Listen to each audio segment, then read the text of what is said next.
We've been told the EV revolution is here, but if sales are skyrocketing, why are millions of people still hesitating? Why do so many look at a brand new EV with a deep sense of distrust?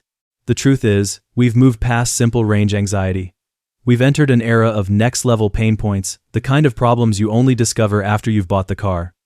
Today, based on a massive global investigation, we will dissect the 3 hidden fears that are the biggest barriers to mass adoption: the catastrophic cost of a long-term failure, the charging network's soft experience hell, and the after-sales repair black box.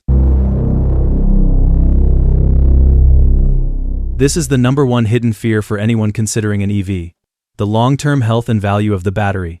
It's a fear of a ticking time bomb. The report cites a massive study by Geotab, tracking thousands of EVs, which found that the average battery degrades by just 1.8% per year. This is incredibly reliable, suggesting a battery could easily last 15 to 20 years. So, if they're so reliable, what's the problem?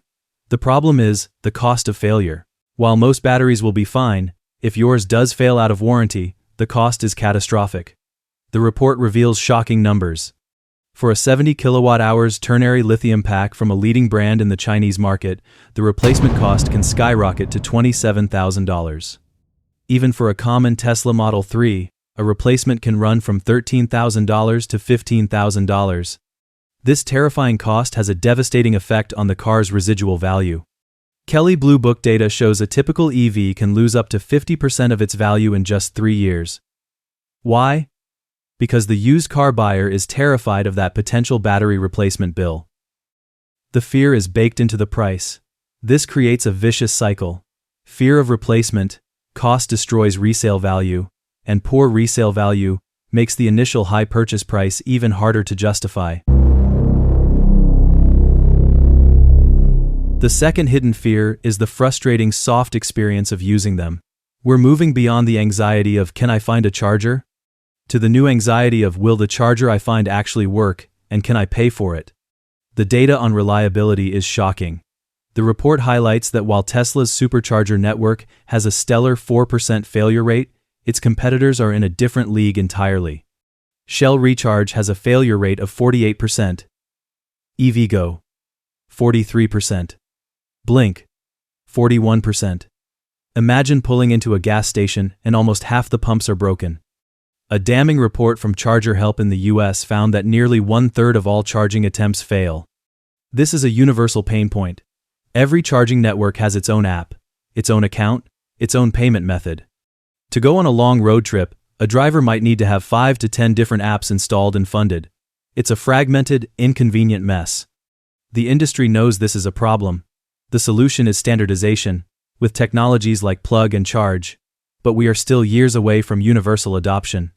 The charging experience today, outside of Tesla's walled garden, is a lottery, and that uncertainty is a massive psychological barrier for the average consumer.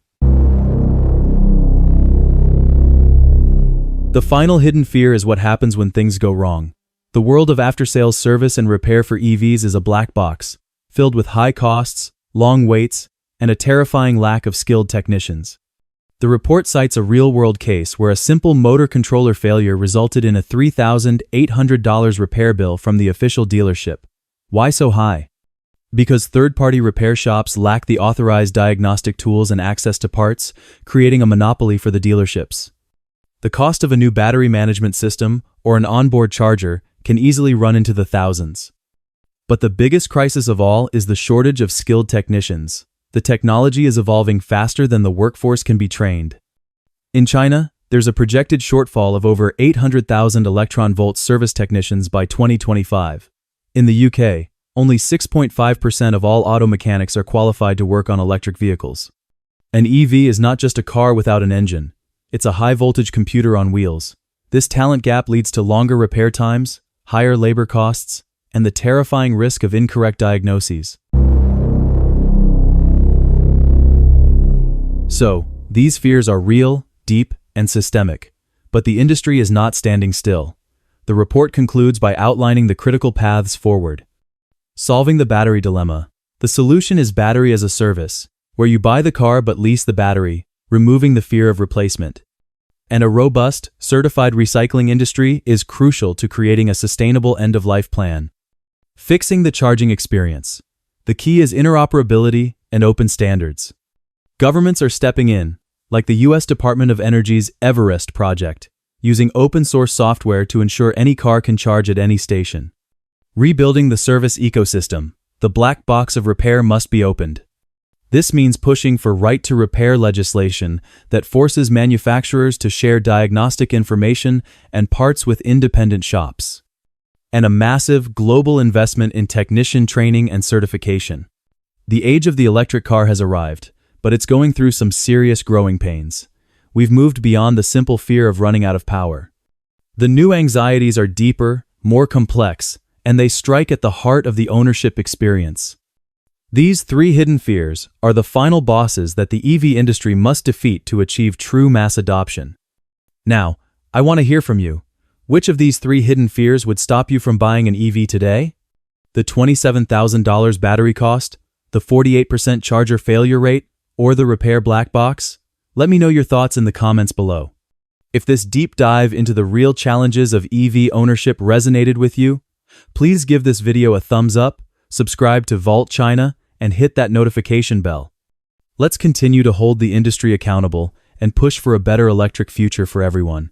Thanks for watching, and I'll see you in the next one.